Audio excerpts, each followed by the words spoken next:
Hello guys, before starting, I wanted to apologize for the previous video. I will try from now on to make my videos shorter and give them much more quality over quantity. So expect to see shorter videos from now on. I will at least try my best and see how this will go. Second thing I wanted to add, and I'm really sorry again for taking your valuable time, I will be missing for a week for work related stuff. So I won't be able to upload for the next week until I'm back. Let's start modding Skyrim today by adding a bunch of stuff that will enhance your gameplay. Expect to see animation mods, gameplay mods on the next episode.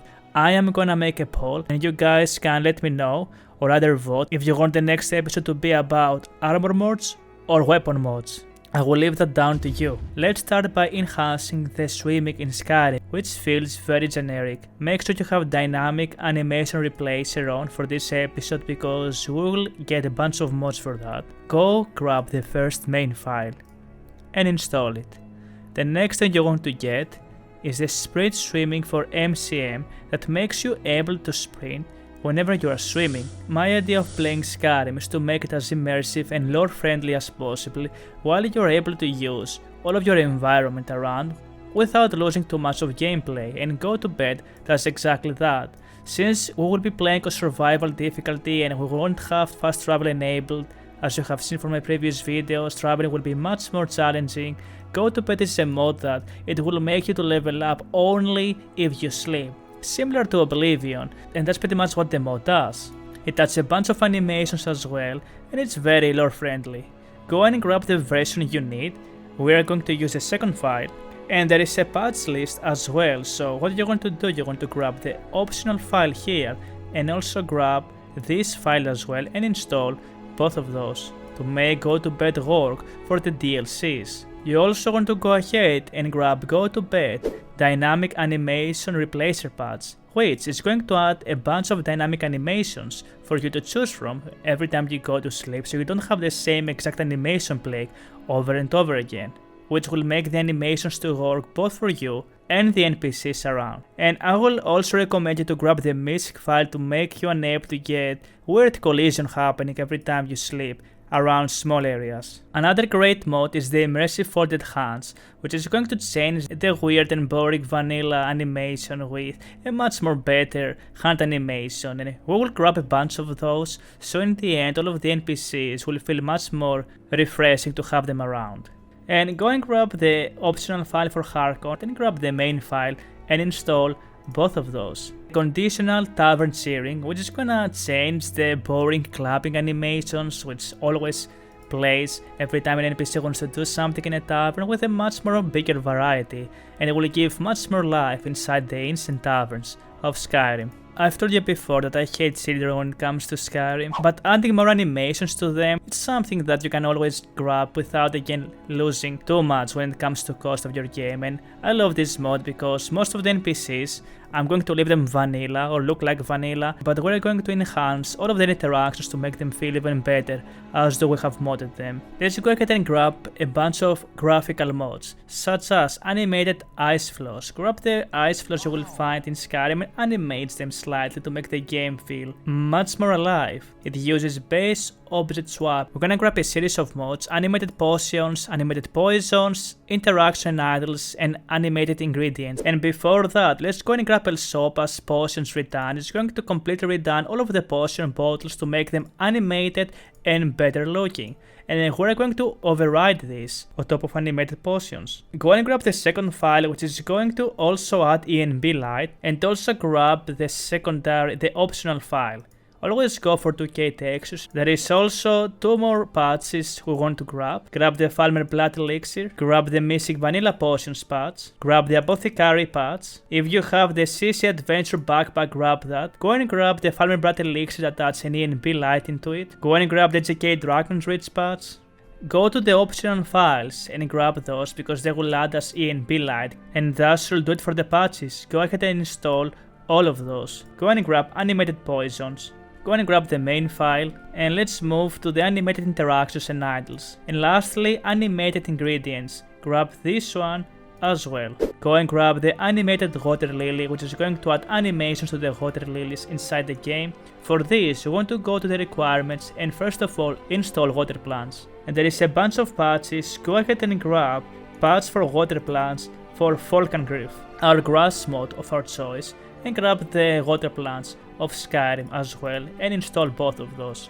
On top of them, go for the animated water lily and install that as well. Let's also add animations to market stalls. Sadly, Winding Skyrim is not adding that effect, so we need to go ahead and grab this. Before grabbing the main file, let's go and grab Rally's market stalls. And there is a hotfix as well, so we will grab both of those to enhance the market stalls, and now we're going to add animations to those. And last but not least, we have the Skyland animated beer and meat bottles. Adds animations to the beer bottles. When it comes to playing Skyrim, you're going to find all of those small objects. It's nice when all of those little things, they will have their own animations and they will look much more unique. I have installed the Leviathan animation. I will highly recommend you to go and remove that. Go and grab the smooth moveset. It's going to alter all of the idle animations and everything you do in game to make them feel much more modern. Go ahead and grab the disable turn animation, which is a new mod right here that we're going to also update through Nemesis, and go and grab the smooth animation files. Go and grab the smooth random blocking animation. It's going to add 3 new blocking animations that they will randomly play when you block, as you can see, which adds again much more life into the game in your combat. Go and grab both of the 3D Whiterun trails and the market trails and install both of those. You should have those mods. We need to go and grab every single one of those because they do change completely how magic works and they're going to enhance your game a lot. This one makes it so you can deflect magic when you're using Horde spell. You can bash magic projectiles with your shield, and magic when it comes to Skyrim is extremely overpowered, so why not have the ability to at least interact with some of it. And this is something we need for the first mod to work, so again, go and grab all of those 3. They're amazing mods, and I cannot play Skyrim without any of those. Also, random fact of the day, did you know Skyrim's engine is actually made in the 97, all the way back from Morrowind? I didn't know. Let's go and grab the smooth weapon jump animation that is going to add a nice smooth jump every time you jump with your weapon. Go and grab the first person detection Darr. It uses the first person mod we are using, which is the improved camera, and it enhances how stealth looks in first person. Go and grab EVG Conditional Idles. It will play specific idles depending on your condition. If it rains, your character is going to raise his shield. This will play if you are naked or if your character goes to stretch. I will grab the main file and the optional file as well that works with Loki's wet in water mode. Go for the smooth random idle animation, which is going to play random idle animations for your character. Go ahead and grab the gesture animation remix, which is going to add a bunch of different gesture animations to all the NPCs. Go and grab the tools, not weapons, which is going to change how NPCs will grab and use the different weapons such as pickaxes, woodcutters and all of those to make the game feel much more modern. Go and grab Better Combat Escape, and we're going to override it with its improved version, the Better Combat Escape NG. Go and grab Combat Collision Dialogue Fix every time you run on NPCs because they will block your way. If they will, this will make it so they don't comment on top of that because it's kinda a small thing that I think adds a lot to the game. Reordinated. It balances some of the stuff in Ordinator. I've used it a lot, some really nice changes to Ordinator to make it feel not as overpowered as it is. Go and grab Redone. When you have this installed, by pressing a button like Shift for instance, you can immediately just grab the book without reading it, saving you so much time, and grab the main file that works with every single version of the game. Go and grab NPC AI Process Position Fix, which is the new version 2. Go and grab really quick Archery Rebalance, and after this we're going to update both Nemesis and Loot. I'm really sorry, but I just remember, let's go ahead and grab Sky Idles. That is going to add a bunch of different idols to your game, and we're using both of these and the smooth animation, so all of those work together, so your character will always have different idols whenever he's going to wait around and chill. So go ahead and get the turning animation, won't affect the upper body, which we've got previously, and also get the Sky Idles, and I don't think there is anything else we've got, so go ahead and launch Nemesis. Let's add some variety and some value to poor Parthenax that he's standing there alone, looking at you. asking for help. This is a completely new mod that came out that adds a new talent tree, as you can see, that every time you go to Paarthurnax, now you can actually overhaul and level up your shouting system. It adds a bunch of new talents, it's very immersive and lore friendly, and I will 100% recommend you to get this. Go and grab the custom skill framework, which is the requirements for this mod to work. Then go and grab our main mod. There is a patch hub here for a bunch of different patches. Let's grab a bunch of static mesh improvement mods here. Grab the first one here for barrels and the oil. Grab this one for the different ropes that gives you much more variation. Grab the Skyrim object, static mesh improved as well, a bunch of stuff that static mesh improvement is missing. Our game is going to look so much more better, crispier, and overall modern without actually losing any FPS at all. Which is what I love about graphic mods. I love a good graphic mod, but when it comes to installing both graphic mods, that they don't tax your system and they just make your game look so much better, this is what I love about Skyrim. So install all of those files I'm showing you. I will have put links down in the link description. Go and grab all of those. Go and grab the second main file for the ENB Lite and the first file for this one. I'm gonna go with the third option because they look kinda cool and it adds this Rift and aesthetic. It gives different type of assets to different cities, so it makes many cities look kinda similar while using vanilla assets. Go and go for the first one. Always 2K. We're using watering wells. Go and get a Detailmap Seamfix, which fixes the stupid neck detail issue when it comes to different body mods. This mod completely fixes all of the issues I have with any body mods that I'm using, so go ahead and grab this. It will hopefully help you as well. I am using the BNB body textures, if anybody will ask. Extremely small mod, but it adds so much to the immersion in the gameplay. Don't you hate it when the guards come and tell you wait, I know you every single time? So the guards won't come and spam you the same thing over and over, but they will actually start a conversation and then do it and kinda get you off guard. Do you remember when we installed Azura Shrine Temple? I'm gonna go ahead and delete that, actually, because I just found out there is a much better overhaul which is called Rinse Azura Shrine. So go ahead and grab this. Not only it overhauls the Azura Shrine, but it also adds a new dungeon for you to explore with a small new quest. Small mods like those are again something I absolutely love when it comes to Skyrim.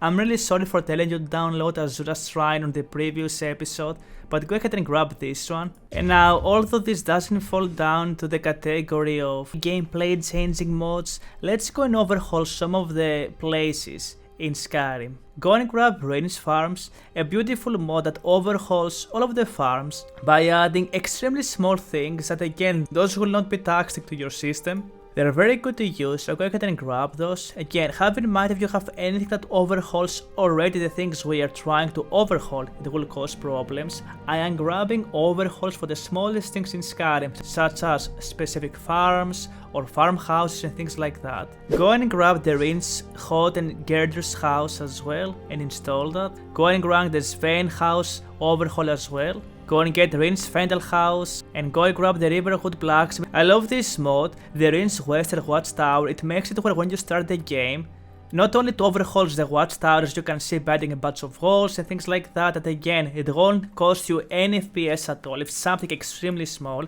but it plays a script that whenever the dragon attacks, after the dragon event happens, the tower will appear destroyed afterwards. So it adds so much to the immersion and also the overall gameplay, so go ahead and grab that. Go also get the Sarthal mod as well. Go and grab the Sarthal that has no edits on it, so it doesn't mess up with our nave meshes, second file. Go and grab the Bleak Falls Barrow overhaul as well, one of the dungeons you will mostly have to face when it comes to playing Skyrim, go ahead that. Also go and get the Carspire overhaul. The Valtheim Towers, the Robber Gorge, the Bleak Falls Tower. Go and grab the Rinse Dragon Mounts collection, which overhauls all of the different mounts. Do you remember when we installed the Golden Glow Estate bridge? Delete this one and go ahead and grab the Rinse Golden Glow Estate. I'm horribly sorry. Go and grab all of those different small mods here to overhaul the little places in Skyrim, small houses that nobody cares about. Go and get all of those. As you can see here, the Ring Bleakwind Basin, all of those are the smallest places in Skyrim, and It's not like GK Skyrim where you completely goes crazy when it comes to overhauling those, but it will make those places feel like you're playing Skyrim for the first time. White River Watch as well, get the Alchemy Sack, one of my most favorite houses I usually go and grab when I make a new game. The Last Vigil is the place where you fight the Ebony Warrior, and now there is a whole castle. This whole area, I haven't seen a single mod that does anything there. So this is going to add not only an amazing castle for you to explore and fight, but it's also going to overhaul the fight against the Ebony Warrior. The logs patch, even though we are not using logs, we're gonna enable that once we get logs in some of the later videos. Go ahead and install all the files I've grabbed. Get this one as well. Go ahead the Lance Hut. Go ahead and grab Rain's Unsterngraf. It overhauls Unsterngraf. Go ahead and grab the Dagon Shrine. It overhauls the Dagon Shrine to actually feel like a dungeon you can explore versus its vanilla version, which is very underwhelming. And lastly, there is a bunch of patches for the different rain overhauls. The smallest thing in the world. Go and grab the Stendarr's beacon banners. It adds a bunch of banners to the Stendarr beacon, did not have before. And lastly for this episode, since I want to keep those episodes very short, the 2K texture overhaul for giants that will apply on the male giants. Go and grab the realistic skin shaders for giants and grab the Grandiose Giants. Let's enhance the dragons and then I'm going to call it an episode while showcasing most of the mods we've installed. One of the things I don't like about Dragon replacements is that most of the mods kinda break the game. All of the most popular mods out there, like the Dragon Collection, like the Immersive Dragon Collection, or any of those really big mods, sometimes because of the textures and how the dragons work, they will crash your game. But Splendor's Dragon variants uses vanilla assets, and it's going to spawn a bunch of different dragons in your encounters, all looking different. By again swapping different vanilla assets, he's using Object Swapper as well.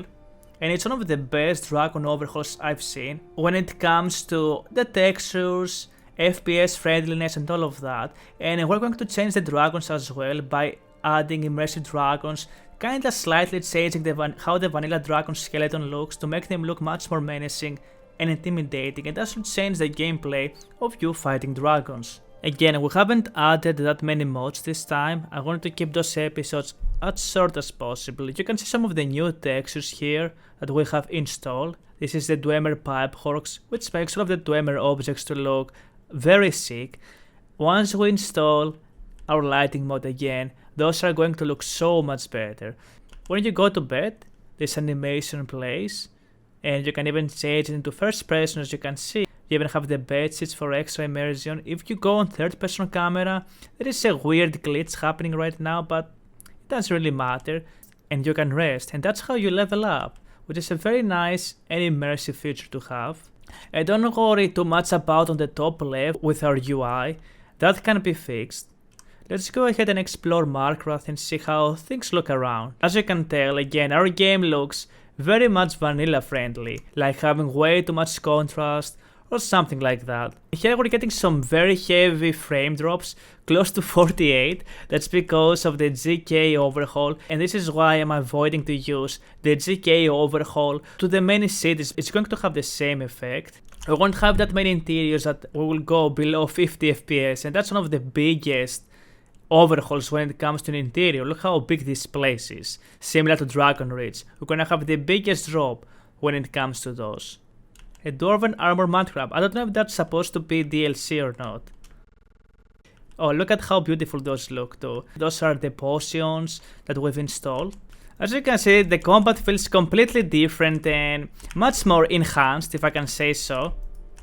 Let's go and grab lastly the No More Blinding Fog. Once we get all of our lighting mods, as I always keep saying since episode 1, the game is gonna look so much more crispy. And by installing this last mod, I'm going to call the episode. I want to thank you all for watching the videos, and I want to apologize for me missing for the next week. It's going to be an extremely busy month for me, not only this one but the next few months because of real life issues and things like that, so I hope you guys understand. We have installed 958 mods, 760 something plugins in total, so our game is getting there. Thank you for watching again. I love the support, you liking those videos, watching them, commenting down, it helps so much. And I'm going to close this, and I will wish you guys to have a wonderful week and the best. It was me, Kavou, and Bye bye everyone, until next time.